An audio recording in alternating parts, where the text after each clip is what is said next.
Y vamos a hablar de algo que verdaderamente cuando yo entré en contacto hace muchos años con una persona que os presentaré, el profesor Herbert Benson, no tenía ni idea del punto en el que ocuparía en mi vida, ni tampoco tenía ni idea del punto en el que ocuparía en la sociedad, en la medicina, en la empresa, en la vida en general. Entonces, tal vez algunas de vosotras tengáis ya mucha experiencia en el mindfulness, pero sí creo que es importante que todos comencemos desde el origen, entendiendo qué es esto, de dónde viene, qué no es, para qué sirve, para qué no sirve.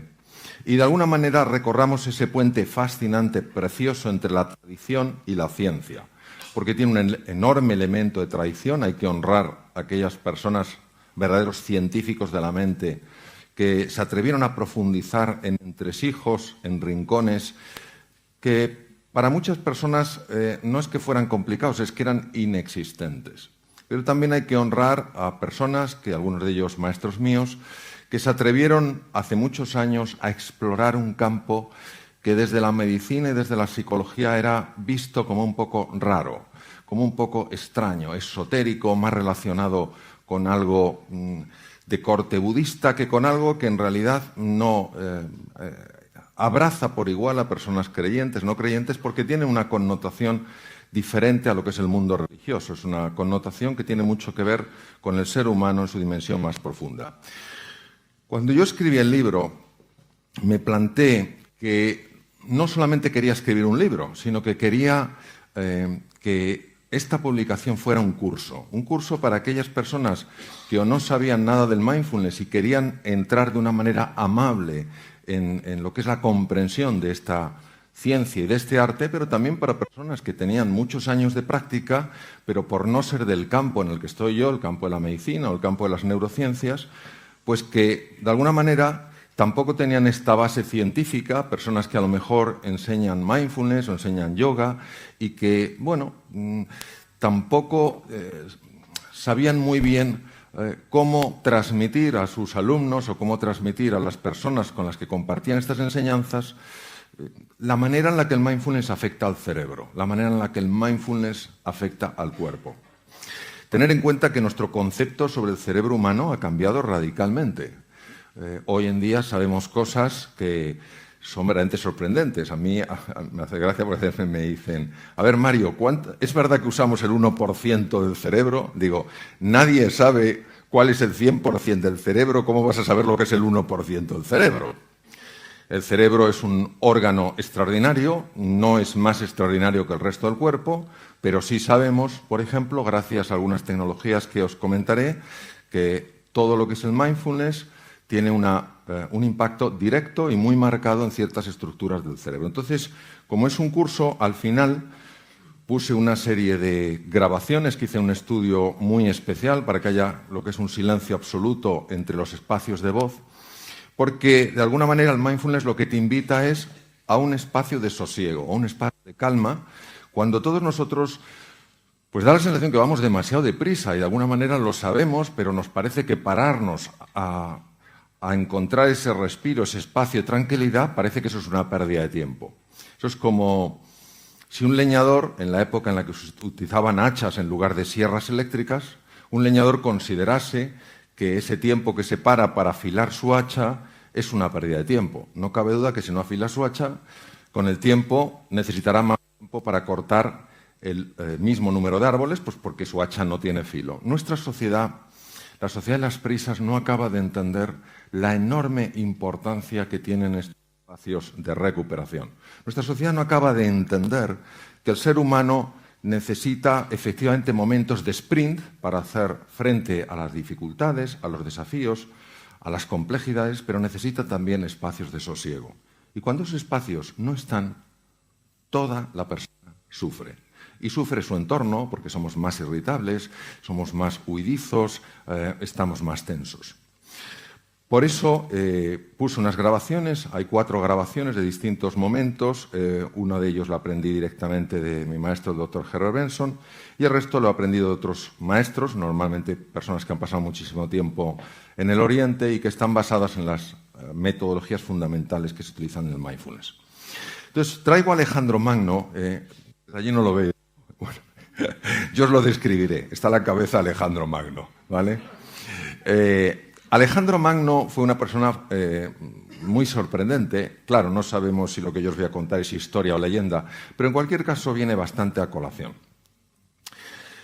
En este mapa que veis del mundo antiguo, Alejandro Magno, después de unificar todas las ciudades griegas, empieza a invadir más y más territorio.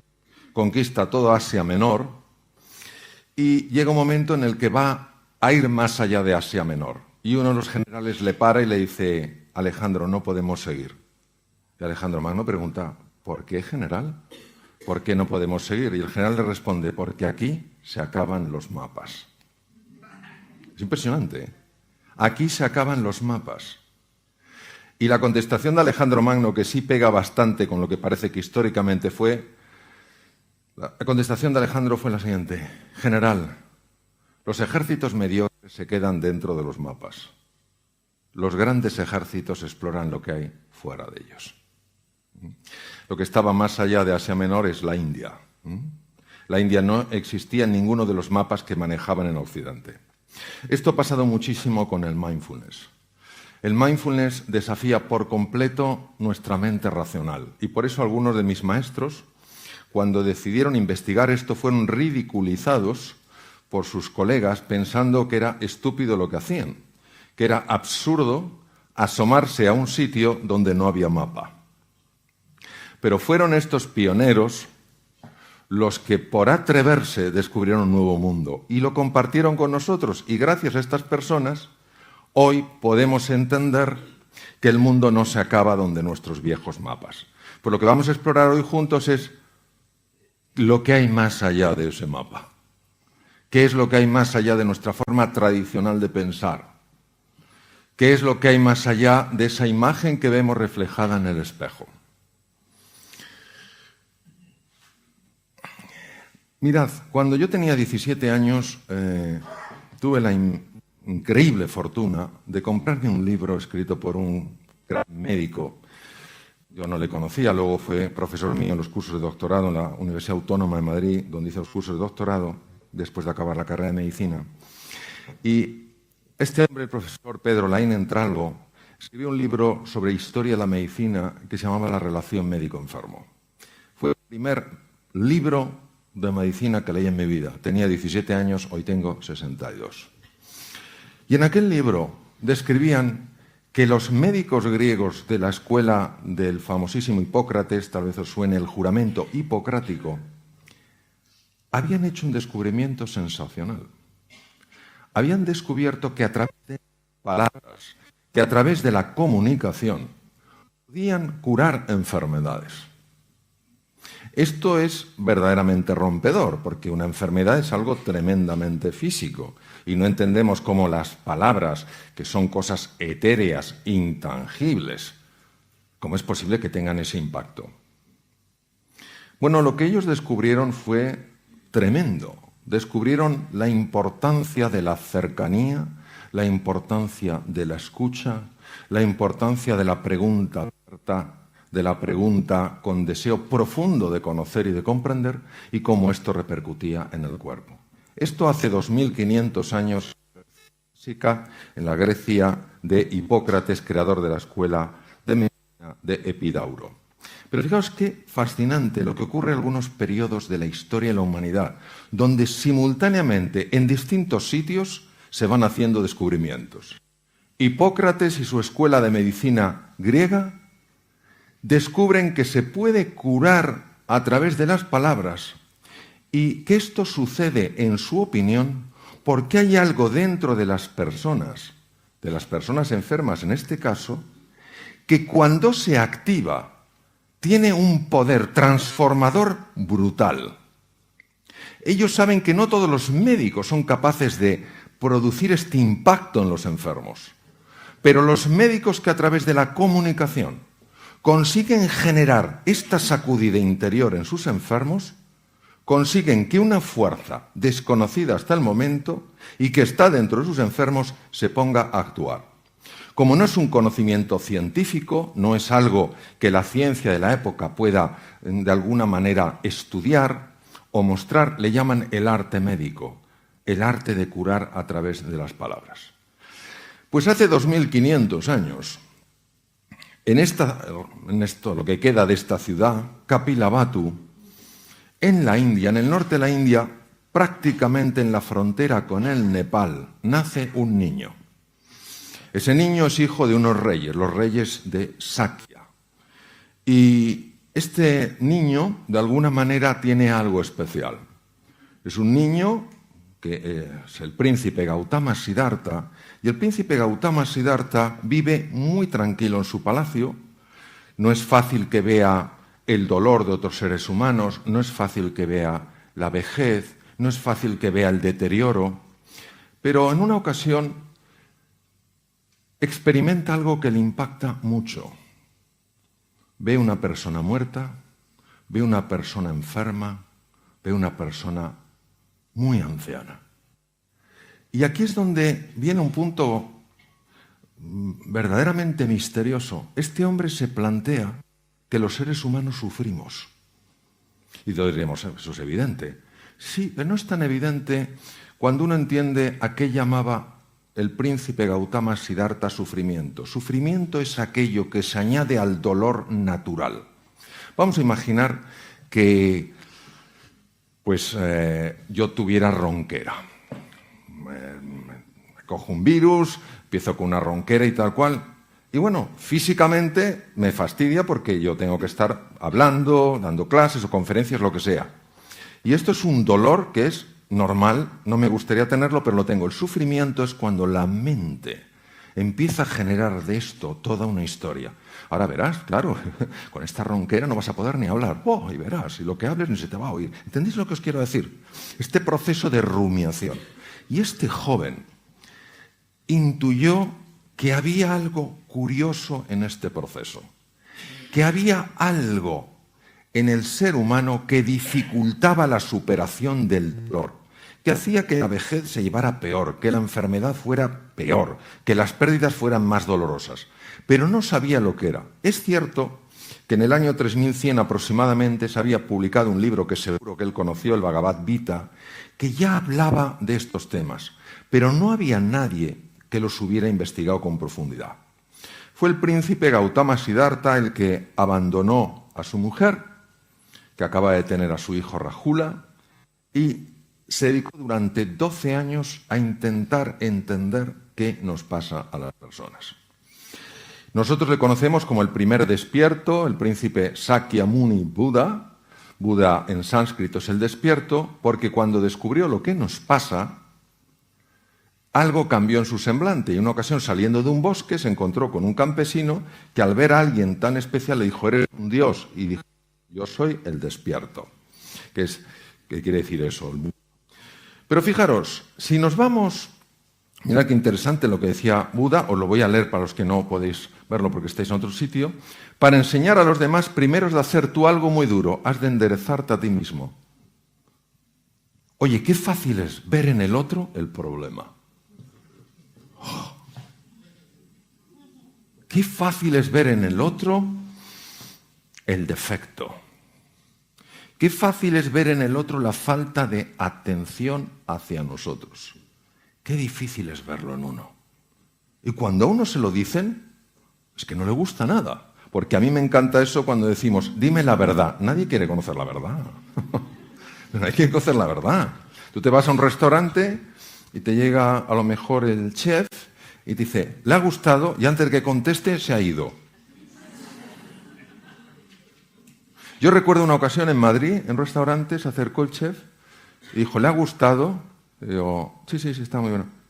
¿De verdad? ¿Le ha gustado? Digo, no puede ser, este quiere conocer la verdad. Sorprendente. Digo, no, todo muy rico. No, pero de verdad, ¿no hay algo que yo pueda mejorar? Casi me dieron ganas de abrazarle. Y decirle, a usted hay que clonarle. Pues no es fácil. No es para sentirse mal, es para tomar conciencia de que es más fácil ver lo que el otro tiene que mejorar que lo que yo tengo que mejorar. Pero es que fijaros que en China, hace 2500 años también, aparece una persona muy especial. Se llama Lao Tzu o Lao Tse, que escribe un texto muy bonito, es un texto de orden metafísico que se llama el Tao Te Ching, y fijaros qué cosas dice este hombre hace 2500 años. Lo voy a leer. Si estás deprimido, es porque vives en el pasado. Si estás lleno de ansiedad, es porque vives en el futuro. Si estás en paz, es que vives en el presente.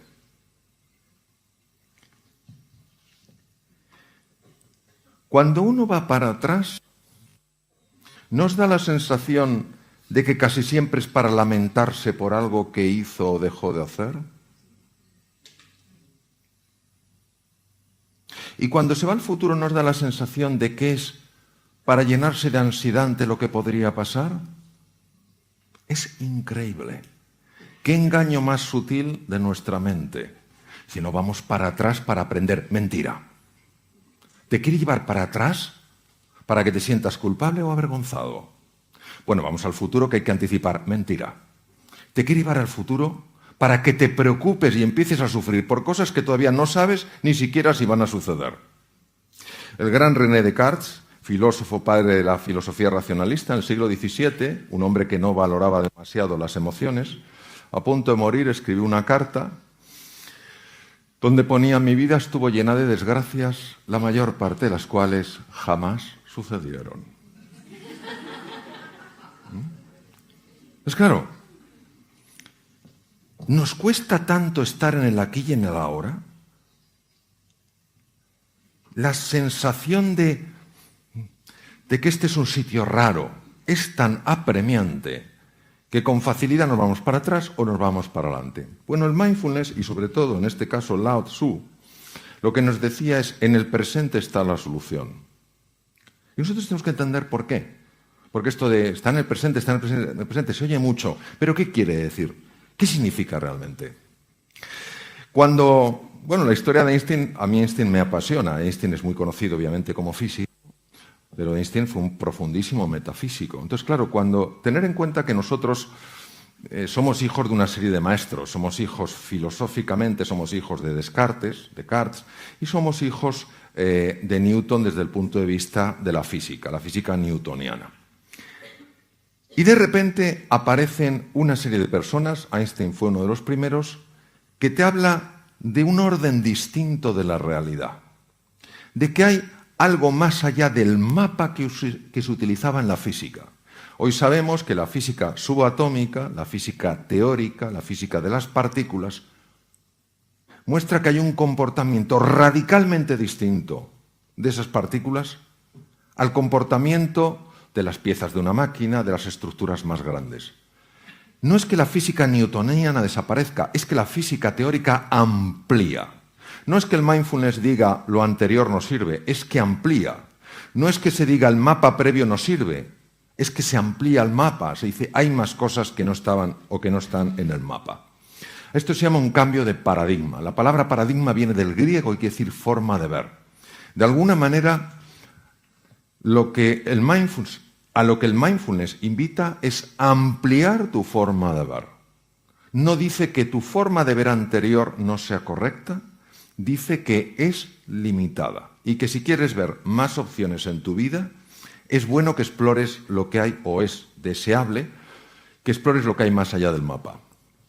Este fue mi primer maestro. Yo estaba de cirujano en Boston y él estaba de cardiólogo en el hospital de enfrente. Me formé con él, me interesé por su vida y le tengo una gran admiración. El doctor Herbert Benson, cardiólogo de la Universidad de Harvard y profesor titular de cardiología del Hospital Deaconess, que son los hospitales de la Universidad de Harvard, era un hombre muy preocupado con la hipertensión arterial. Vosotros sabéis que la hipertensión arterial es una cosa muy común y que la persona que lo padece, si sabe que lo padece, si tiene un poco de cuidado con la sal, si hace un poco de ejercicio, no tiene sobrepeso, etcétera, y con medicación va bien.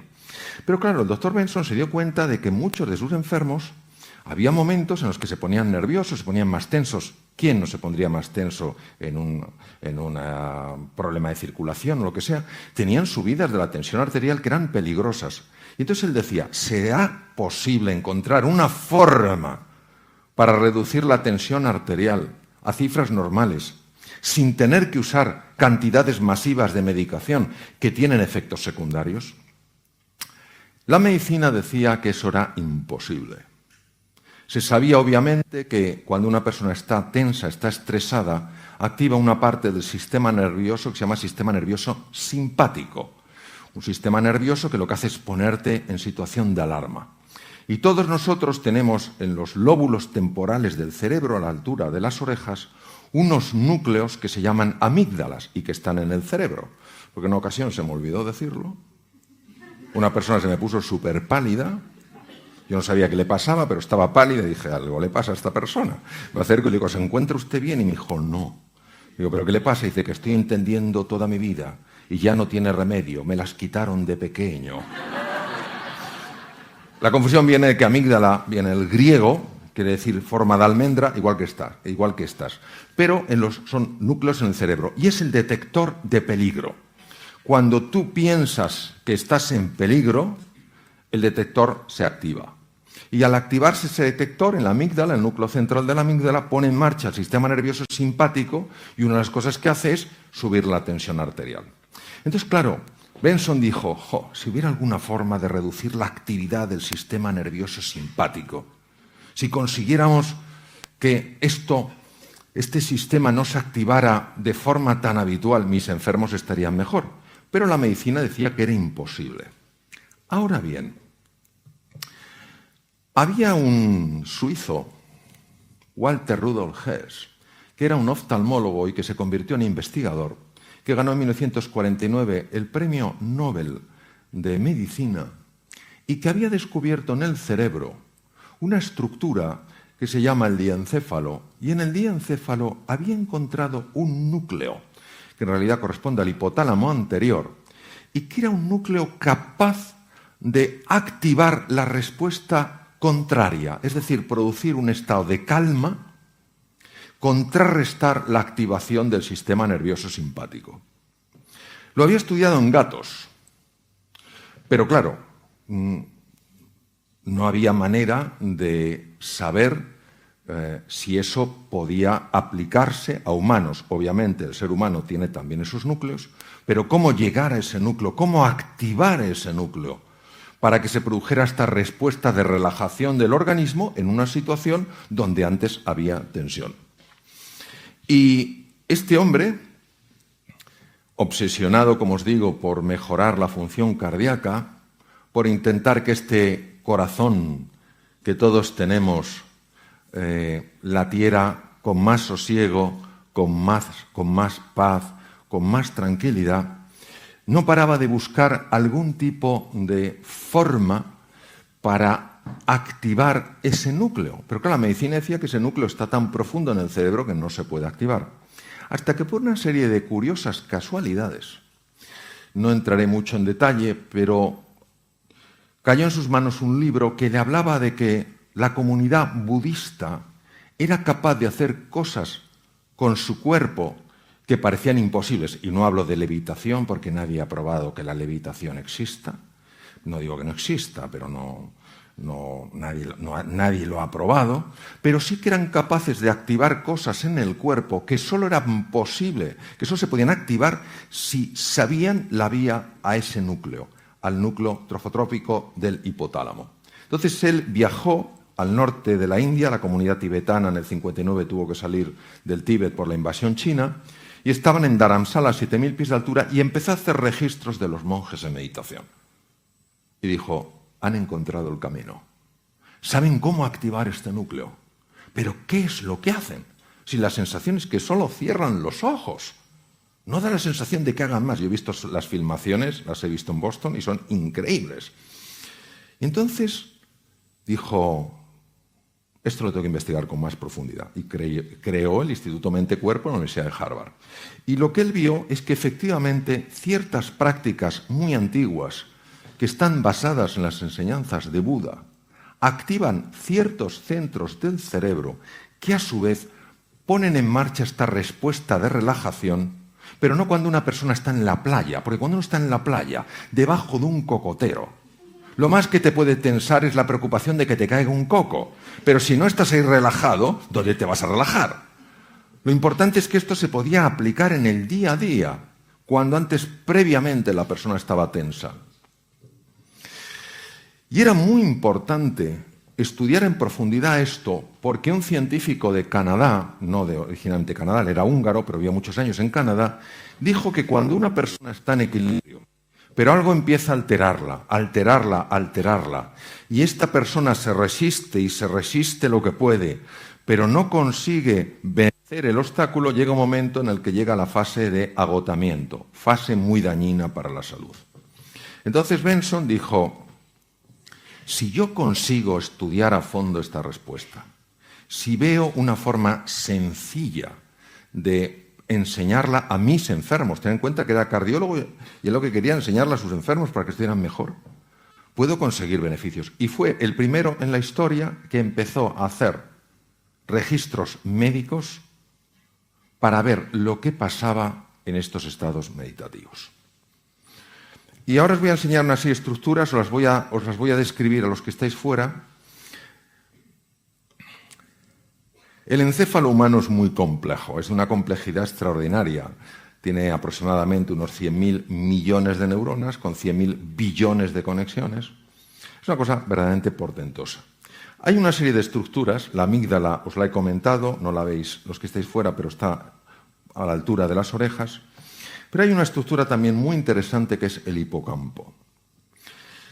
Todos sabemos que vivimos en una época muy compleja. No es un mundo en cambio, es un cambio de mundo. Todos tenemos que aprender a hacer cosas nuevas, a desarrollar nuevas habilidades, manejarnos mejor con las tecnologías digitales. Y todo esto precisa de nosotros una velocidad para captar información, procesar información y manejarla superior a lo normal. Para eso hace falta una estructura llamada el hipocampo. Se llama así por su forma de caballito de mar. No lo podéis ver, es una pena los que estáis fuera, pero es un encéfalo tridimensional girando, es un encéfalo humano, es una resonancia funcional magnética. Me dan ganas casi de meterme aquí y abrazarlo, ¿verdad? Es como si saliera, ¿verdad? Es precioso, ¿eh? Cosa más bonita. Pues esto que veis en colores, ese es el hipocampo. Pues una de las cosas más fascinantes que se vio es que cuando una persona entra en estos estados de calma interior, de sosiego, de paz, donde, fijaros, no huye del mundanal ruido exterior, huye del ruido interior, de esta mente que es como una jaula de grillos, que es un parloteo constante, que te hacen una faena por la mañana y estás todo el día, anda que la faena que me hizo, menuda faena. Esto no se queda así, esto no se queda así. Y por la noche, no, en el día siguiente, tengo que pensar cómo devolver la faena. Pero es que parece que nos convertimos en vacas rumiando. Bueno, pues una de las cosas que se observó, sobre todo por la doctora Zara Lazar del Hospital General de Massachusetts, también dentro del grupo de Harvard, unas cosas que se observó es que cuando uno consigue no parar ese parloteo, porque ese parloteo va a seguir, es lo que hace, es lo que fabrica la mente, lo que se llama la mente dualista, pero cuando tú consigues que no te atrape, entonces los hipocampos, los centros de la memoria y el aprendizaje aumentan en volumen. Fijaos la importancia que esto tiene. Es decir, el ruido mental reduce tu capacidad de aprender, reduce tu capacidad de procesar la información, reduce tu capacidad de incorporar nuevas habilidades. Claro, para poder ver esto, ha hecho falta el desarrollo de tecnologías muy complejas como la que os he mostrado, de resonancia funcionales magnéticas, etc. Este es otro de los grandes pioneros. Durante una época coincidieron el doctor Herbert Benson y él. Él es biólogo, especializado en microbiología, tiene un doctorado en microbiología por el Instituto Tecnológico de Massachusetts, que está al otro lado de Boston, está en la ciudad de Cambridge, enfrente de Boston. Y esta persona había practicado el mindfulness, esta metodología, este abordaje para generar espacios de paz interior, de calma y de sosiego, lo había utilizado muchos años de su vida. Y él había notado los beneficios. Y dijo, yo tengo que llevarlo a los enfermos. Yo tengo que enseñar a personas que tienen dolor, a personas que tienen dificultades. Tengo que enseñarles esto porque creo que les puede ayudar. Y entonces fue a la Universidad de Massachusetts, se fue a lo que se llama Departamento de Ciencias de la Conducta, Behavioral Sciences, y dijo, me gustaría montar una clínica de reducción del estrés. Creo que esta sociedad está muy estresada, creo que podría venir bien. Mi experiencia es muy buena a nivel personal. El doctor Benson lleva tiempo trabajando en Boston también en esto y ha tenido resultados muy satisfactorios. ¿Por qué no montamos esto? Y montaron una clínica y empezaron a aplicar el mindfulness para la reducción del estrés. Por eso se llama MBSR, que quiere decir Mindfulness Based Stress Reduction. ¿En qué consiste el tema? Consiste en una cosa muy sencilla. Fijaros, aquí he utilizado otros colores, pero voy a usar unos colores que se ve tal vez mejor. Si yo pongo el color amarillo aquí y el color azul aquí y los junto, ¿qué color veríais? Verde. ¿Verdad que en el verde no distinguís el amarillo y el azul? Pero ¿a que sabéis que está el amarillo y el azul? Pues lo que se llama colapso de onda, esto procede de la física cuántica.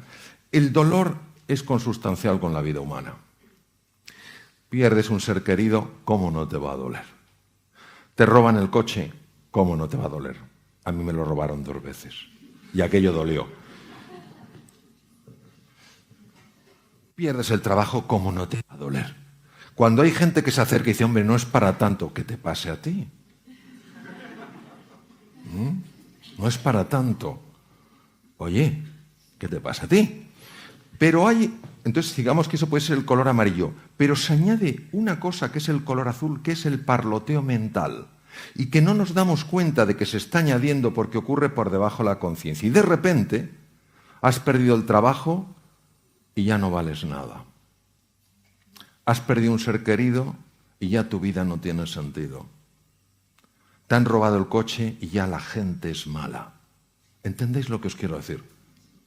Como ocurre por debajo de la conciencia, uno no lo entiende, no sabe lo que le está pasando. Lo que hace el mindfulness es separar la onda. El dolor tiene que estar, es parte de nuestra naturaleza, pero el sufrimiento es una creación de la mente humana. Este es otro de mis maestros, el profesor Judson Brewer. Él trabaja en la Universidad de Massachusetts, es una persona maravillosa, además un extraordinario, toca maravillosamente el violín. Y ha descubierto algo sumamente interesante con la práctica del mindfulness. Esto lo he sacado del libro, lo voy a describir. ¿Quién de vosotras no ha tenido la siguiente experiencia? Va en su coche y de repente llega donde tenía que llegar, pero no sabe cómo ha llegado. ¿Me entendéis? Va en piloto automático. Pensando tal cual.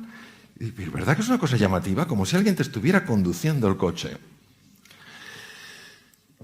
Hubo una serie de investigadores que descubrieron que hay un circuito, que es el circuito DFN, la red neuronal por defecto, Default Network, que se encarga de actuar como piloto automático.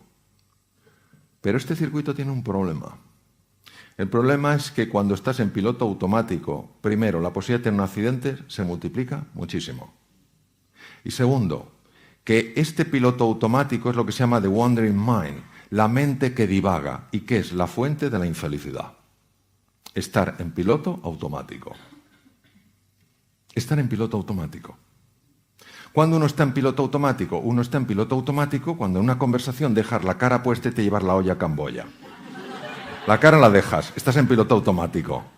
Entonces la persona ve que tú la miras, pero sabe que no estás ahí. No sabe dónde estás, pero sabe que ahí no estás.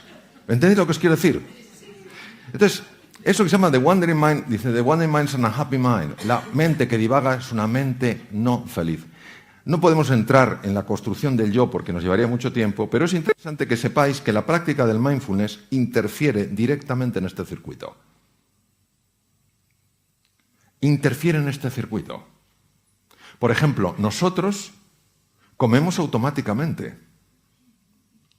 Nosotros no comemos con el cuerpo, comemos con la mente. Es como si el tenedor o la cuchara tuvieran vida propia. ¿Sabéis? O sea, según ya te está entrando el bocadito, ya el tenedor se está lanzando por el otro. Y luego, cuando uno ha comido, dices, me he pasado. Sí, pero es que nos pasamos una y otra vez, porque vamos en piloto automático. Bien. Estas son las razones, por cierto, de la obesidad y además incrementa la ansiedad. Bueno, pues lo que demostró el doctor Judson Brewer con una serie de experimentos elegantísimos es que cuando nosotros nos abrimos a este espacio de sosiego, de paz y de tranquilidad, empezamos a interferir con ese circuito. La ventaja es que el circuito automático está a su vez interfiriendo con un circuito importantísimo para mantener la atención, para aprender, para estar concentrado y para darte cuenta de lo que está pasando a tu alrededor. Este es el otro circuito que se llama Red Ejecutiva Central o CEN. El CEN es el que te ayuda a enterarte de qué va la cosa. Si alguien te está hablando, estar captando lo que de verdad te dice. Si estás ante un problema, entender de verdad de qué va el problema. Pero si uno tiene activado el circuito automático, entonces no se está enterando. Está captando muy poca información, aunque se cree que la está captando toda.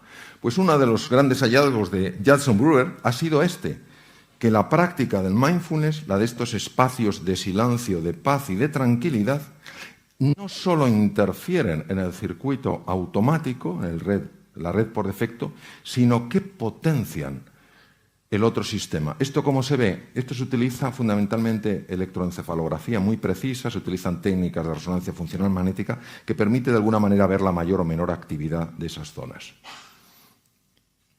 Es decir, lo que te permite el mindfulness, lo que te permite estar aquí y ahora, activando nuevos circuitos y desactivando circuitos que no te ayudan, es empezar a cambiar tu percepción de las cosas. Empiezas a observarte de una manera distinta, con mucha más compasión, con mucha más comprensión. Empiezas a ver a las demás personas con más benevolencia. Te vas dando cuenta de que, claro, que muchas veces la irritación hace que nos provoquemos unos a otros, pero detrás de la irritación, detrás de la provocación, al menos la mayor parte de las veces, no hay un deseo de dañar, sino es como el que está ahí, como el elefante en cacharrería, o sea, no sabe por dónde, cómo ventilar su tensión y la ventila a través de la agresión. Otra cosa fascinante que se ha visto utilizando electroencefalografía con la práctica del mindfulness, es lo siguiente. Veréis, nosotros tenemos dos hemisferios cerebrales. Lo más parecido que he visto a un cerebro es una nuez o un coral marino que tiene la forma de cerebro. Todos, cuando abrimos la cáscara de la nuez, vemos que tiene dos mitades y además están arrugadas. En una ocasión una persona me preguntó, oye Mario, ¿por qué el cerebro está arrugado? Y le dije, porque si no, no cabría en la cabeza. ¿Os imagináis la corteza cerebral desplegada? Tendríamos una cabeza como un piano de cola. ¿Quién sale por el canal del parto con una cabeza que tiene el tamaño de un piano de cola? No hay manera.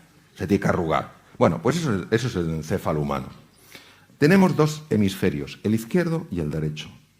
Y en 1981 el profesor Roger Sperry, trabajando en el Caltech, Instituto Tecnológico de California, que está en Pasadena, el hombre descubre, estudiando una serie de cosas que se llama la serie del cerebro dividida de California, descubre que cada hemisferio cerebral hace una cosa diferente.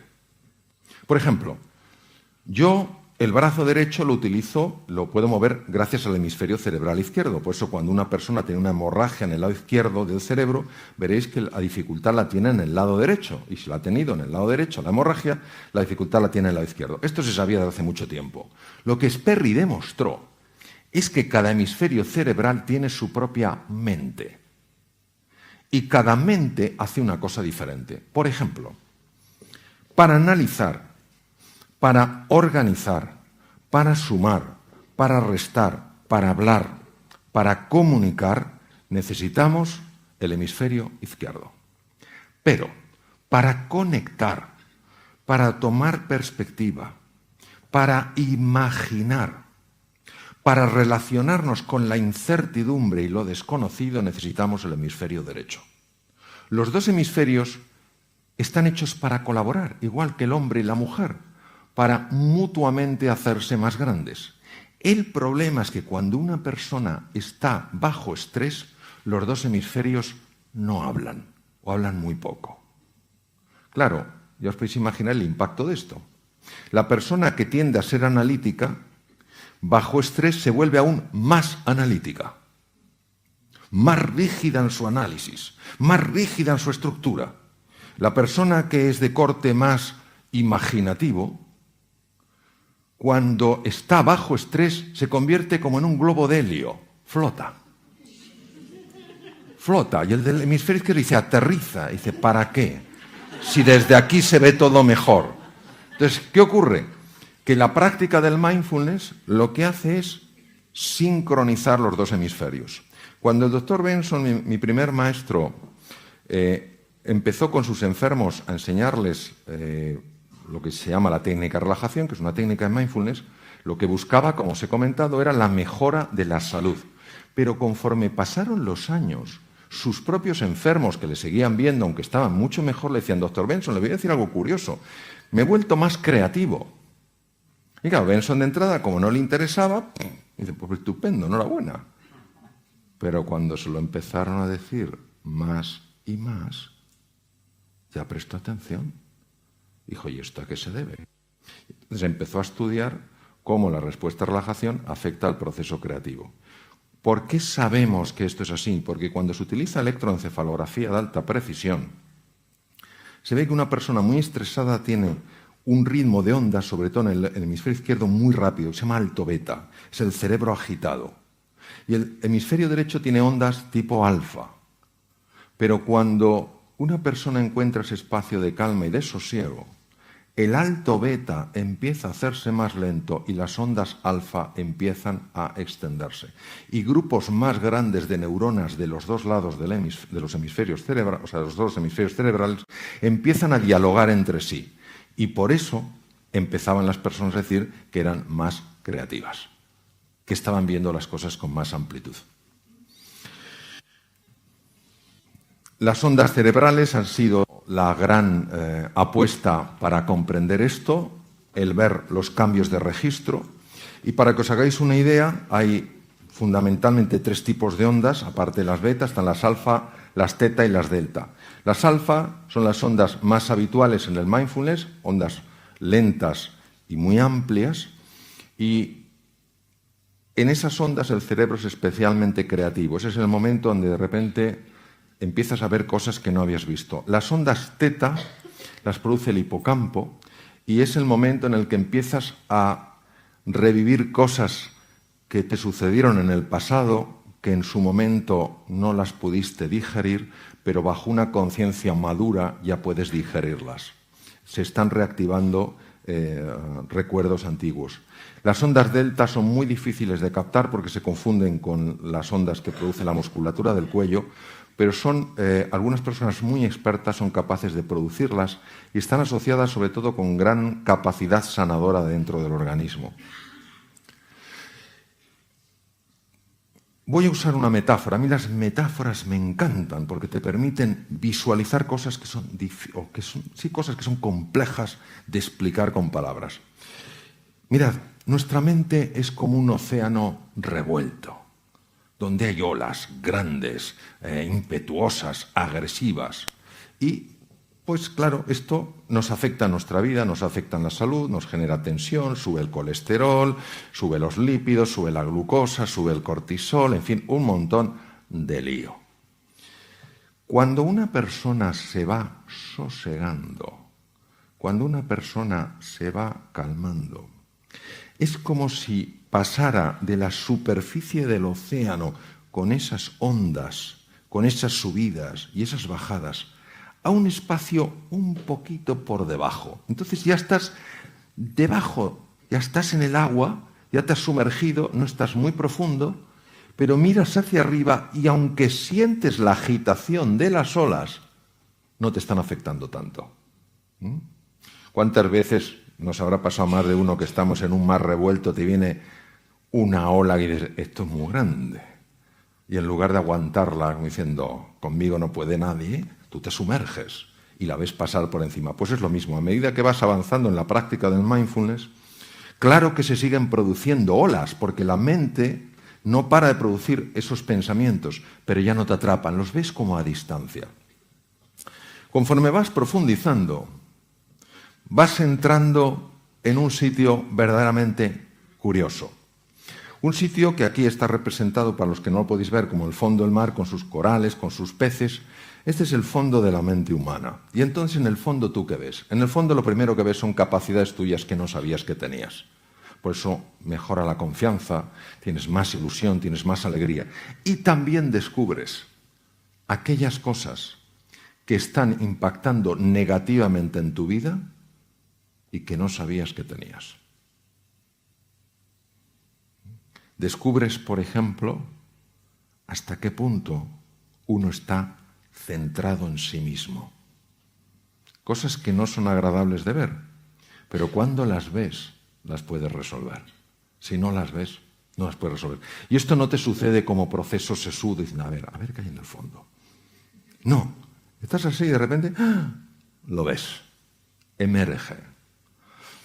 Es muy importante que entendáis una cosa. El mindfulness no busca cambiar a nadie. El mindfulness es un abordaje que lo que busca es enseñarte un camino para reencontrarte con tu verdadera identidad. Y ahora voy a explicar un poquito la parte más práctica, para que tengáis una idea más clara. La dificultad para hacer una práctica aquí es que hay muchos que estáis de pie y algunos que estáis sentados. Y los que estáis sentados os pueden ir muy bien, pero los que estáis de pie, si hacemos un ejercicio de mindfulness, pues a lo mejor acabáis en el suelo. Entonces tampoco es plan. Entonces, yo os voy a decir en qué consiste. Sorprende que sea tan potente y tan sencillo. Mirad, ¿en qué consiste este espacio de serenidad? Consiste exclusivamente en entrenar un músculo, el músculo más importante del ser humano, que no es ni el bíceps, ni el tríceps, ni el cuádriceps, ni el anconeo, ni el sóleo. Es el músculo de la atención. Entonces, claro, tú tomas una posición sentado o tumbado, con la espalda recta, y lo que haces es sencillamente llevar tu atención a tu respiración. ¿Por qué? Porque la respiración es algo que está sucediendo aquí y ahora, en este momento. Entonces, es la referencia que tú tienes para ir entrenando tu atención. Entonces, ¿qué ocurre? Que te surge un pensamiento. Entonces, el pensamiento puede ser, ¿qué habrá hoy de cena? ¿Habrá pimientos rellenos de bacalao? ¿O estarán rellenos? ¿Sabéis de lo que hablo? ¿A que sí? ¡Claro! Pero esto va a suceder. El problema es cuando el pimiento te atrapa. Y entonces ya te ves, ¿me entendéis? Ya te ves comiéndote el pimiento. Ya te ha atrapado. Ya te ha atrapado. Entonces hay gente que dice, es que yo no puedo dejar de tener pensamientos. Ni yo tampoco. Si el tema es que no te atrape, entonces te das cuenta y dices, hoy, pimiento. Luego, esperas y vuelves a la atención. Y ese es el ejercicio de mindfulness. Entonces, ¿qué pasa en ese proceso?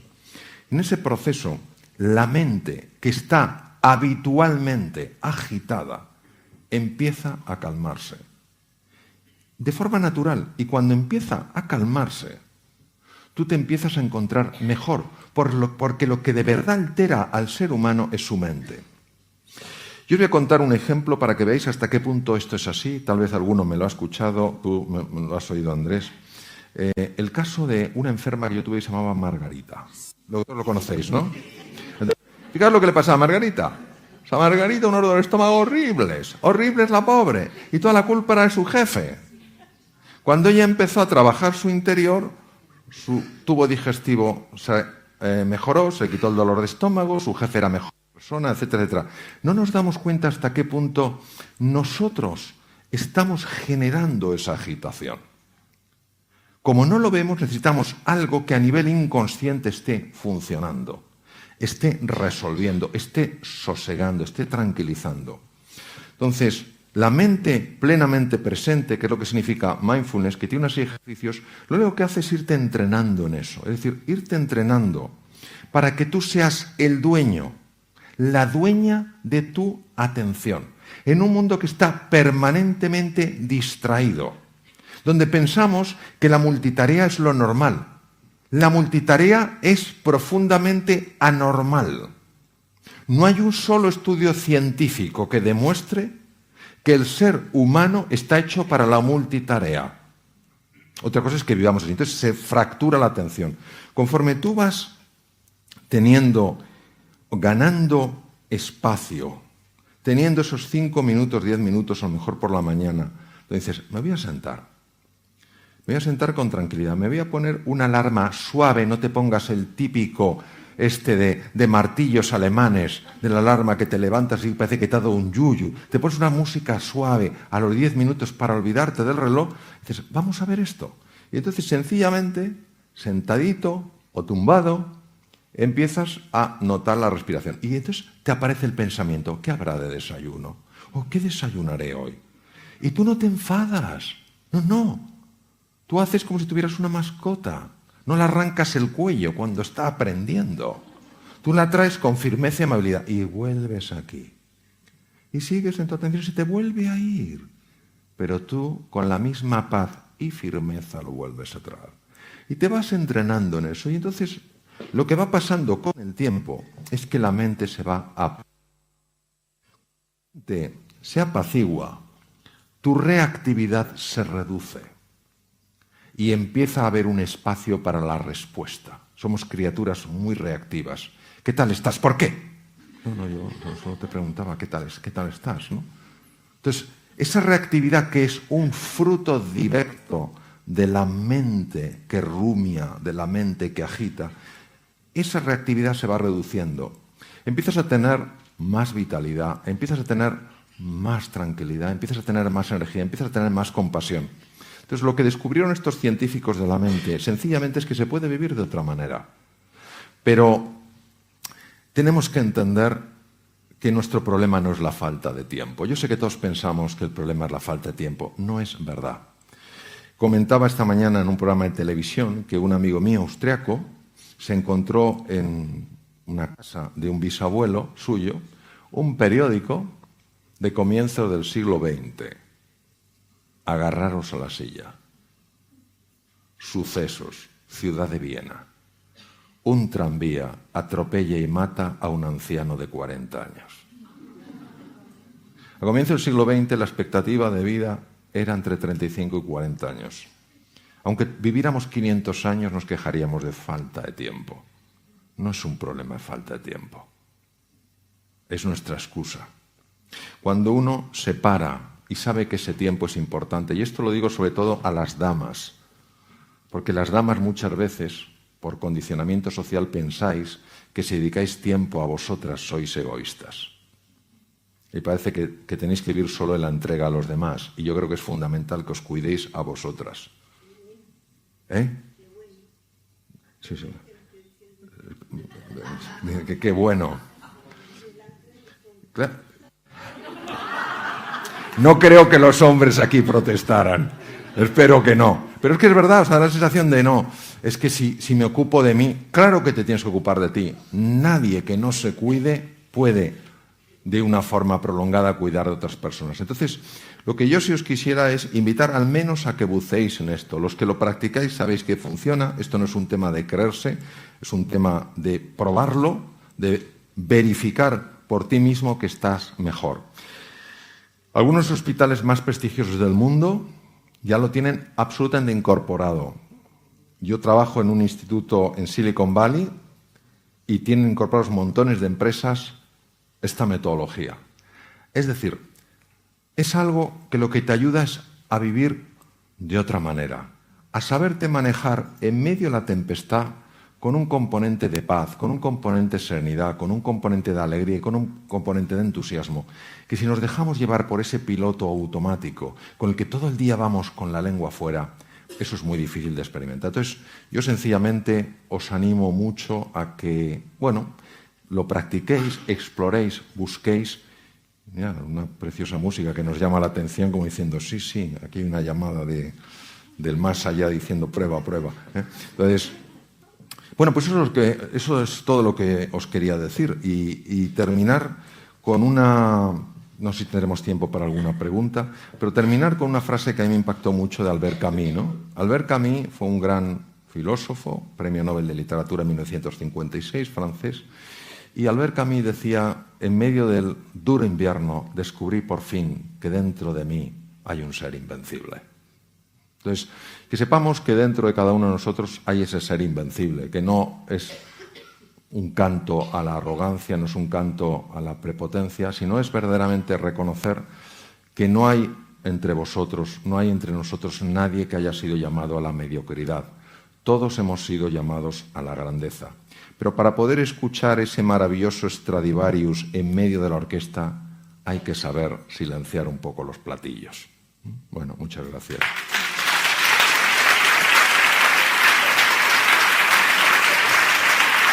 Gracias.